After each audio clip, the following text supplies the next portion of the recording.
Hi, I'm Jenna. I own Reviga and I've been running small businesses of various types for over 20 years. In that time, I've been in the hair and beauty niche, selling both products and services, and I've learnt a lot about what works and what doesn't, and I've even sold a business.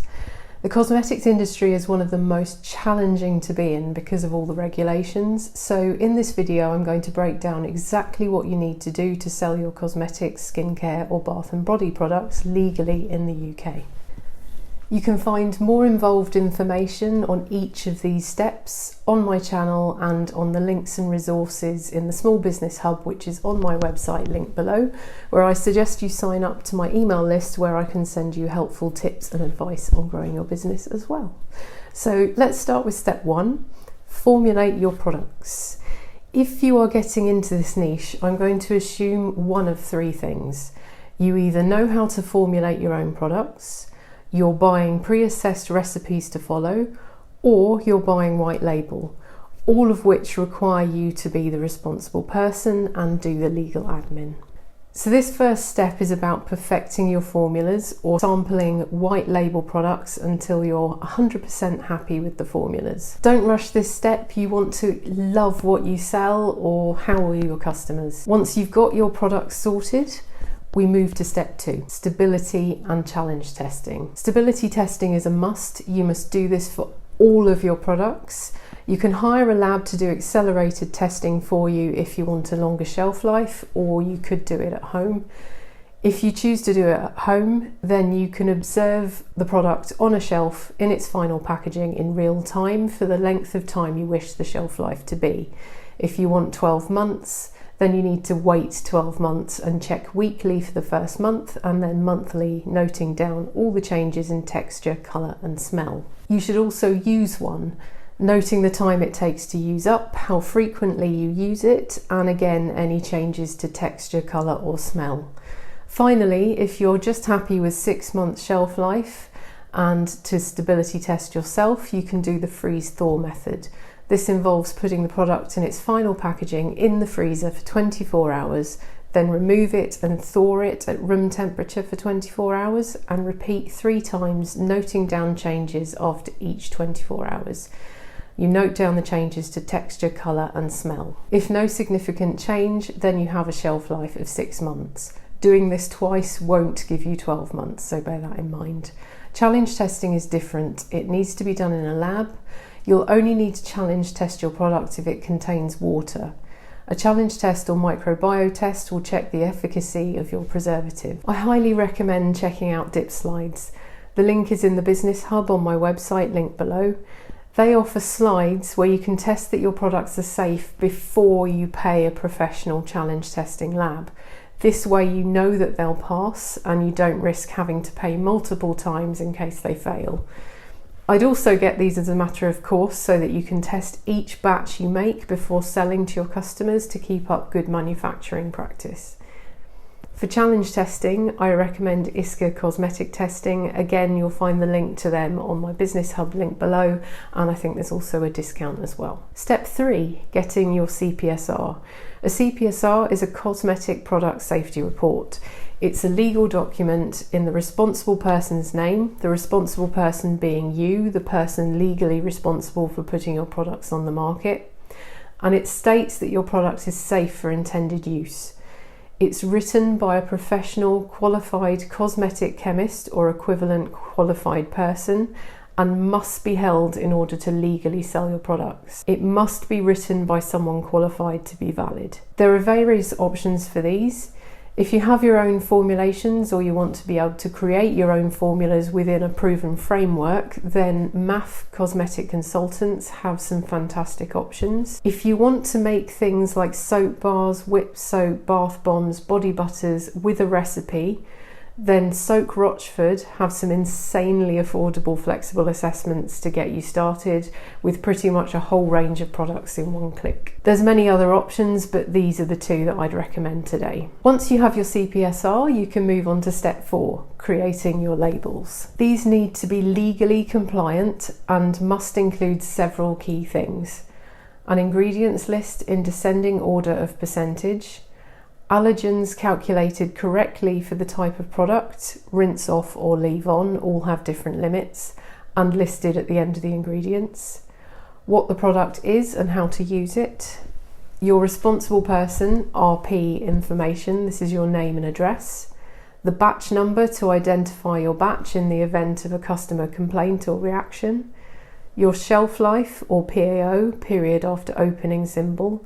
Any warnings from your CPSR, such as not suitable for children under 3 years old, or discontinue use if irritation occurs. You can include other information that you'd like, such as a scent profile or info about your brand, so long as the above is there and it's legible. You need to ensure that if you can't fit all of that on your label, it at least has your RP details, and you can use the open book symbol, which indicates that the information is readily available elsewhere, such as your website. But obviously don't forget to include the website address next to that if that's the case.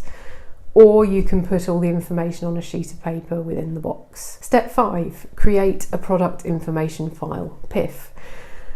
This is a document about your product that will be asked for by authorities if there is ever a need. For example, if a customer had an adverse reaction to your product you sold, then your PIF information may be needed to determine how the reaction happened, trace ingredients, and ensure that you were compliant in your manufacturing.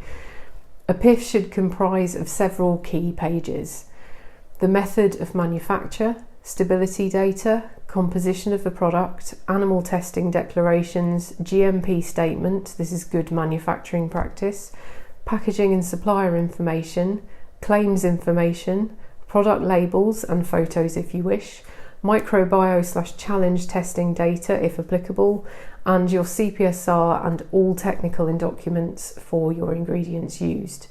Anything else that you want to keep in there can go in there too. More info on these different things can be found in my PIF videos on this channel. I also offer services and templates to help on my website. Another thing I keep in my PIF brings us to step 6, batch records. You must complete batch records. This is a record of the batch numbers of the ingredients that you use when you make a batch of products, and then the batch number that you assigned to the finished product. For example, let's say I make a body butter and I use shea butter and almond oil. I would note down the batch number the supplier put on the shea butter packaging and the batch number from the almond oil bottle. So my batch record would state the product that I was making, the ingredients used and their batch numbers, the date I made the product, and then I would give the batch a batch number. The next time I make a product, I'd fill out the batch record sheet again. This time I may use the same batch of ingredients, or I may have purchased more with a different batch number. I then give this batch a finished batch record and a different batch number, as this was made at a different time. I keep my batch numbers in 2 places. 1 on the batch record sheet for the product batches I make, and 2 in Inventora, my product inventory and manufacturing software. This keeps track of ingredient inventory as well as product inventory and is much easier than doing it all myself in Excel. There's a link to find out more in my Business Hub link below. Also, when buying ingredients, make sure that they have batch numbers on, and it's good practice to label them with the date that you've received them, as many just won't list a use by.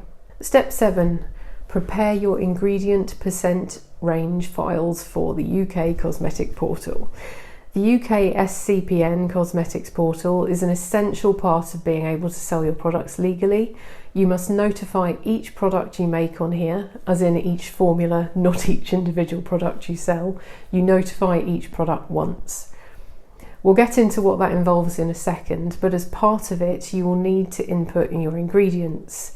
They give you various ways to do this, including manually entering the ingredients one by one in either exact quantities or ranges, or uploading a CSV file in exact quantities or ranges.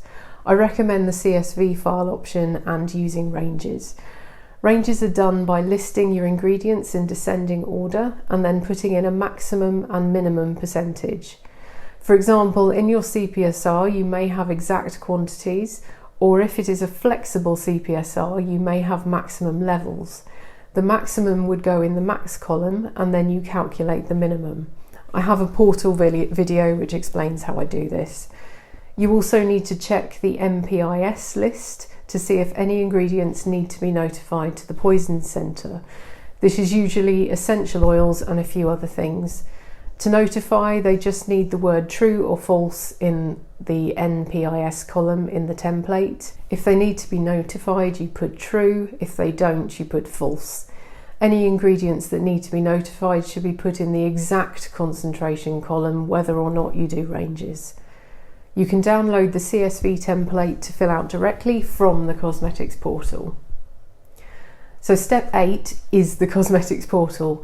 It takes you through step by step from naming your product to what it is, to if there's any specific materials it contains, to who it's for, uploading your labels, uploading your CSV of ingredients, and then you'd confirm and submit. Finally, after all those steps, you can sell your product. Going forward, then it's just a case of keeping on top of batch records and updating your PIF and portal if anything changes, such as fragrance oil supplier going out of business and you having to change your fragrance, or if you change your whole formulation. As I've mentioned, all of these individual topics are available as separate videos on my channel, but if you feel a bit overwhelmed, I get it. If you just want to sell your products and take the stress of all of this admin away, then I now offer compliance packages and individual services whereby I do all of it for you. So if you want me to take on the allergen calculations, creating the portal ingredient range files, uploading to the portal, writing your PIF, your GMP statement, writing your labels, then I can do all of that amongst other things, freeing you up to concentrate on making and selling, which I'm sure is what you do best. See the reviews and click the link in the description to learn more or access the whole small business hub of resources with supplier discounts and more. But if you want to sell products, you'll need yourself a professional looking website, so click the video here to learn just how easy it is to set one up in less than an hour.